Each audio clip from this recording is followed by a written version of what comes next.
Graça e paz, amados.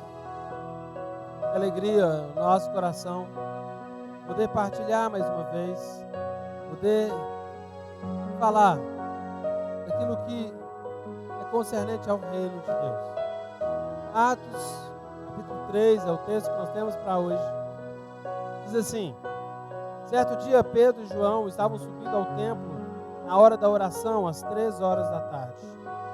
Estava sendo levado para a porta do templo, chamada Formosa, um aleijado de nascença, que era ali colocado todos os dias para pedir esmola aos que entravam no templo.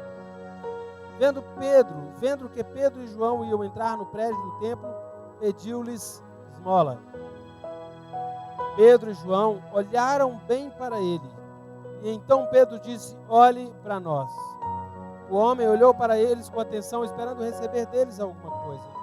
Disse Pedro: não tenho prata nem ouro, mas o que tenho, isso te dou. Em nome de Jesus Cristo Nazareno, ande.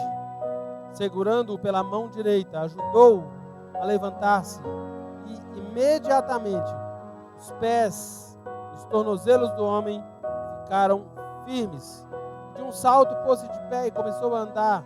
Depois entrou com eles no pátio do templo, andando, saltando e louvando a Deus.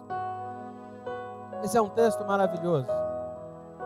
Pedro e João subiam ao templo para orar às 3 horas da tarde, como de hábito. Dá a impressão, o texto, que é algo que eles faziam diariamente. Subiam ao templo para buscar a face do Senhor, para orar ao Senhor. E parece que era um templo que tinha um bom movimento de pessoas. Outras pessoas também iam lá orar. E o homem ia e era colocado à porta do templo, esperando que os que passassem pudessem olhar para ele e dar-lhe uma esmola. Aquele dia, Pedro e João foram ao templo, como era costume, como iam sempre. Quando chegaram, lá estava aquele homem, e ele pediu a eles uma moeda. Eles olharam para ele, e Pedro disse: olha para nós.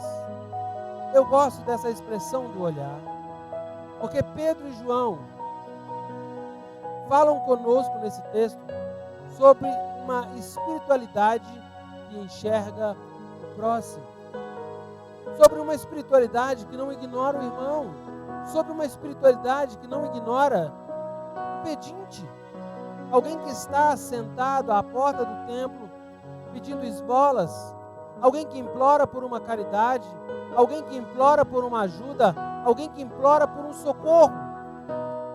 Pedro e João nos mostram uma espiritualidade que busca a Deus, que se reúne com os irmãos no templo, mas que consegue enxergar aqueles que estão ao seu lado, precisando de um auxílio, de um socorro.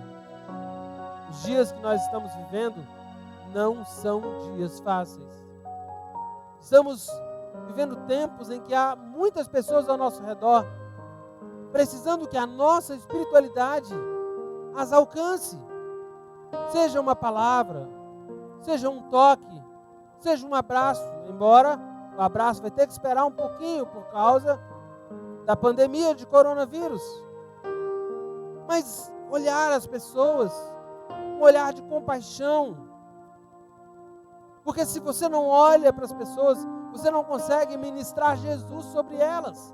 Pedro olha para ele, diz para ele: olhe para nós. Há uma liberação de uma palavra sobre ele. Pedro, ao olhar, está dizendo para ele: eu me importo com você. Eu não tenho ouro, eu não tenho prata, eu não tenho uma moeda, mas eu me importo com você. E quantas vezes nós não nos importamos? Com quem você se importa? Não estou falando de você pegar agora um carro, colocar sua geladeira, seu fogão. Não, não é isso que eu estou falando. Estou falando de orar, de pensar nas pessoas, de se preocupar com elas, de interceder pela vida delas, de liberar sobre elas uma palavra e até mesmo de vesti-las, de alimentá-las, delas cuidar caso seja preciso. Estamos em um tempo de isolamento. Mas o isolamento ele não precisa ser total, ele precisa ser apenas social. Eu posso ligar para alguém, eu posso mandar uma palavra para alguém, eu posso falar para alguém sobre algo que Deus fez na minha vida, eu posso falar para alguém sobre algo que Deus fez em meu coração, eu posso ligar para alguém que está passando por um momento difícil e dizer-lhe: olha, não se preocupe, eu estou orando por você e Jesus está cuidando de você e você terá vitória. Você não vai ser engolido por esse tsunami de problemas. Dizer para a mãe que tem problema com o filho, dizer algo para a esposa, para o marido, que estão passando por uma crise no casamento. É porque às vezes nós estamos tão preocupados em nos salvar, nós não enxergamos ninguém. Estamos tão preocupados em sobreviver, que nós entendemos que não dá tempo de salvar ninguém. Querido, nós já fomos salvos. Estamos assentados com Cristo nas regiões celestiais. Jesus é o Senhor da nossa vida, da nossa história. Nós temos Jesus. E a nossa espiritualidade, porque alguns de nós pensam que a espiritualidade é o falar em línguas que se demonstra a espiritualidade nos cânticos, no levantar de mãos. Alguns pensam que a espiritualidade ela é demonstrada, ela é aferida pela movimentação do corpo enquanto você está num culto congregacional. No grande julgamento, o Senhor diz: eu tive fome, você não me deu de comer. Eu tive sede, você não me deu de beber. Eu estava nu, você não me vestiu.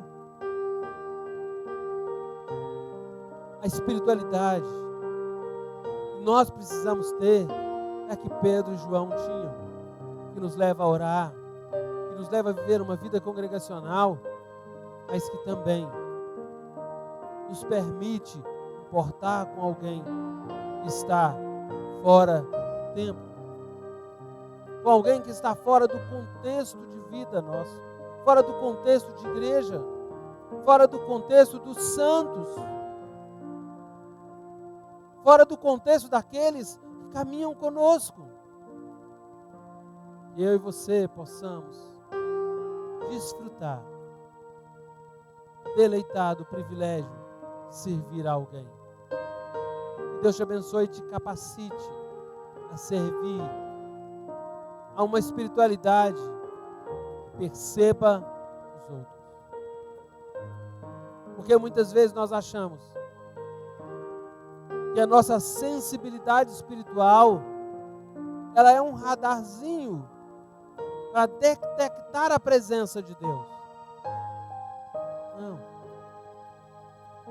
Não é bem assim. Deus não precisa ser detectado. A palavra diz que Ele disse: quando estiverem 2 ou 3 reunidos em seu nome, ali Ele estaria. Não é uma questão de sentir, uma questão de ser. Se Ele disse que estaria, independente do meu sentimento, Ele está. Então eu preciso ter uma espiritualidade segura, que me ajude, que me capacite a perceber o outro. Nós possamos perceber, orar, interceder, chorar por aqueles que talvez até esperam ouro e prata. Eles nunca receberam Jesus. Há uma multidão perecendo sem salvação,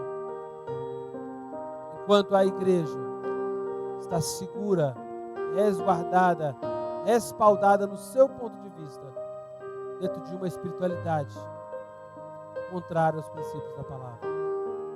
Deus te abençoe, que Deus nos abençoe, em nome